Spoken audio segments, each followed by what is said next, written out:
Today on the brand manual, we have Electa, who is a bookkeeper in Colorado who is really redefining the game. And Electa, thank you for coming on. We really appreciate your time. We really appreciate that you would sit with us and give us some understanding of your world. Taking it from the top, assuming nobody knows who you are or what you do, Sure. give us a brief rundown. What do you do? Well, thanks so much for having me. I'm Electa Bartels with Profit in Your Pocket Bookkeeping, and I am a certified bookkeeper exclusively serving the home services industries. Oh, fantastic. Okay. So, exclusively serving the home services industry. Like, tell me who's your customer? This means people who drive vehicles to houses and help houses, correct? Exactly. So anyone you can call to serve your home, whether that be landscaping, roofing, and everything in between. So HVAC, cool. electrical, plumbing. Yeah. How did you come to focus on that industry? Well, I'm married to a master electrician. So if right. that gives you any clue. Yeah. I'm You got actually some a science insight. teacher by training. Fantastic. So, Well, take us from the top. How did you get into bookkeeping? my husband quit his job and started a business. And guess who got to learn the books? There you go. That's a common story, I'm sure. It's a common story. I think I'm going to start a support group soon. So how did it go? Honestly, it didn't go well, but I've been kind of working through that, and I'm trying to make it easier for my clients. Yeah. So I think I was very frustrated because I was trying to get the business to perform well from the bookkeeping side, and that's not necessarily all of it, right? That's right. Marketing, we've got pricing, we've got selling, and all of that in between. And like just using the books is not the best way to do it. Right. So the books really tell the tale, not necessarily steer into the correct path, right? Right, exactly. The books are basically a high school yearbook. That's right. I mean, like, okay, last month was great, but this month isn't. So what do we do? Kind of thing. That's always what was, I struggled with. Yeah. It's always looking at the business through history. Yeah. Exactly. Well, it's like ordering clothes for now using your measurements from high school. Like it's not going to work. Oh, yeah. Oh, yeah. That's a very good metaphor. Tell us a little bit about your customer base. Like, have you found any commonalities? Are they looking for something? Are they frustrated by something Yes, when they come to you? absolutely. They're usually frustrated with communication with their current bookkeeper or their CPA who's doing the bookkeeping. And they usually come to me with the same problems, and they see it one way, but the problems are actually starts with pricing, and it starts with understanding billable time and all the other components to that. Yeah. So they're being under communicated with? Absolutely. I had one client come to me last December, and his bookkeeper never returned his calls. He had to hunt her down at her job. Oh, okay. Yeah. And his books were actually 12 months behind when he only thought they were only 7 months behind. So, okay. Wow. Yeah. So, right? Yeah, related that's a lot of to months. customer base, does this mean that somebody in Fort Lauderdale could hire you? Do you work remote, or is it regionally specific? No, I can serve people from coast to coast, and I actually do right now. So cool. as long as we've got a great communication process, I can serve anyone. That's wonderful. I gotta say, that's a pretty I don't want to say it's a low bar, but it's kind of a sad story to say that just returning a phone call is kind of seen as an industry differentiator, Is that not ridiculous? It's like you can call it a low bar, or I see it as an opportunity. Absolutely. Yeah. Like I can look like a hero just by returning a phone call. Man. So yeah, be available and be for your customer. That's a pretty good through line. Right. Well, okay. So tell me, you have a story about John Maxwell keynote about how you got into business. Yeah. Tell us about that. Absolutely. One day I was just kind of cleaning up our wreck of an office. We had let go of a of a previous office manager, and I was refilling those shoes. So anyhow, her made a little bit of mess of the filing cabinet. So I'm just like, you know what? I'm going to listen to this keynote speech. I'm going to get my filing done. And he said, here, what are my notes? Yeah, I was listening to his keynote, and he was just talking about purpose. And like, you've got these books that have been out there for decades, you know, purpose-driven life and all that kind of stuff. And I never really understood my purpose or could figure out what it was. And then he said, it's what you're passionate about and what are you good at? Mhm. And I just sat there for a minute and I'm like, I really enjoy bookkeeping. It's calm, it's quiet, it's everything life is not. Yeah. Yeah, it's supposed to be very ordered. It's supposed to be yeah. very ordered, it's structured. And so I just decided I'd really like to start a bookkeeping business once my husband had decided he was ready to close his. Okay. Oh, wow. Man, that's pretty fantastic. Okay.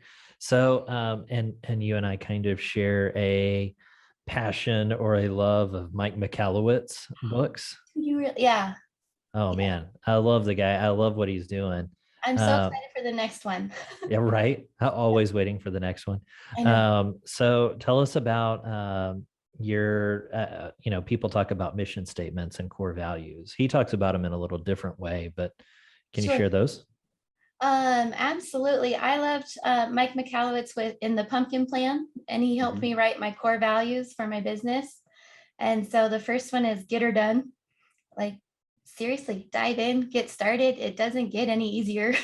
Yeah, Right. Delaying doesn't help. just Exactly. activating. Yeah. Absolutely. What's in your toolbox is just getting the right tools in the right spot in the right order, and we can make everything seamless. And Mhm. it goes beyond that, but for bookkeeping, that's what it means. And Mhm. then the house wins first. Okay. What's that one? Your business has to win so you can win, and then we can help others win. Right. Oh, that's good. Mhm. That's good. So Let me Do let me you- add. Go I'm going ahead. to step on your line there for Yeah. a second. So I'm sure that you run into this from time to time, that people think of bookkeeping and they may slot that in their mind roughly with, yeah, also we need janitorial staff, or it's easy to commodify, professional services mhm. into certain slots. And I'm curious to know how you've been able to transcend that or work your way around from a communication standpoint. So it's not simply that you're delivering on, great monthly reporting. It's what? Honestly, anticipating needs. Okay. And honestly, by narrowing down my niche, I kind of already know their needs before they ever meet me. Mm-hmm. And then honestly, I've been working on becoming the person I was looking for like 5 years ago. Okay. And part of that's just communicating like what an accountant thinks is simple things and it's already assumed, but it's really not. Mm-hmm. You've got like a small brand new business and they start paying themselves through payroll. They don't need payroll. They can just cut themselves a check, Mm. kind of thing. It's simple little stuff like that I Yeah. have found helps deliver good service. Mm-hmm. And in the home services segment, what Mhm. what are like one or two big problems that everybody's going to have? Tracking your revenue, like it doesn't Oh, take yeah. much to throw a wrench in your day, like whether it be like someone calls in sick, someone quits, a truck breaks down, or you've got an irate customer who thinks you were supposed to get their first thing today and they're actually on the calendar for tomorrow. It's really simple stuff that can just wreck your day and your mood. And so as long as you can track your revenue, I can take care of everything else. Oh, that's good. Man, so I would say that if a new client comes to you and says, surprise me, and you start unpacking about how to track revenue, Right. I would imagine that would be really like very hopeful. That's a hopeful kind of message. It can be, and I might not be able to fix what's happened, but we can fix it so it doesn't keep happening, That's Yes. but only if you let me. great. Mhm. Right. So do you have you're very focused on home services. Do you have a who is not your perfect client? If you advertise on Craigslist for $25 an hour, we're not going to meet, we're not going to see eye to eye. Yeah. That's good. That's You know, good. Is there some specific mentality in that you're picking up on? well, I call it schmuck in a truck. Mm-hmm. Oh, that's Probably- punchy. Just if you think you're a low level commodity, then you're not going Right. to work with me because I'm not a low level commodity at this point. Mm-hmm. Yeah. So I tried to be last year and it didn't work. So If you are interacting with people who don't know their own value, it makes it really hard for you to convince them of yours. absolutely. That's really important. Yeah. So it's a whole mindset. So if that's where your mindset is, that's fine, but I can't help you. It's hard to sell professional services to non-professionals, right? Oh, I So like that. That's interesting. Do you have some new offerings or some new services? I do. I'm reading through this list and I'm very excited about just looking at it. Tell us about it. I am so freaking excited that I finally cracked the code on how I want to package services for people. Because let's face it, compliance bookkeeping is compliance bookkeeping. It's got to function, but like everyone wants help with so much more than that. Right. Mhm.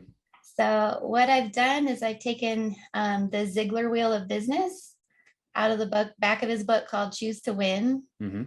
And I've taken about 10 projects off that list of 50. And I took the 10 projects that kind of directly tie to financials. So like an org chart. How does someone join your company and how do they work their way up? How do we pay people so that they're willing to stay? We work on pricing and all that good stuff. So I'm so excited to start busting out projects for people. Man. Okay. So if you are in if you're in a van that has a logo that pulls up to people's houses, it Mhm. sounds like Electa Bartels is your best friend. That's what I'm hearing. Yes. That is awesome. That is the best compliment all year. Well, and also as long as you have a professional mindset and you are aspirational in terms of, I actually want to see growth, I want to double my fleet size, those probably are really good signifiers for you that this is a good match. Absolutely. And that's Yeah. been my biggest project this year is how do I market to a mindset and not just industries? That's right. And this is how I've managed to present it. That's cool. That's fantastic. I'm going to hit you with one last bonus question before we go. Okay. One thing you wished that your customers knew before talking with you. Please don't show up on my doorstep with receipts. Like in a shoebox. I don't need them. Let's let Right. the software do the work. If you went and paid for gas, I trust you. I don't need a receipt. Yeah. You know, There you go. That's good. That I imagine that would bring a lot of clarity to the relationship. absolutely. Yeah. Yeah, No, that's you don't want awesome. me, you don't want to pay me to mangle those. No. Good tip. All right, Electa, thank you so much for spending your time with us and being and providing a blessing to these service providers out there. Well, thank you so much. I enjoyed my time here. Thanks for having me. Of course. Absolutely. Take care. Take care.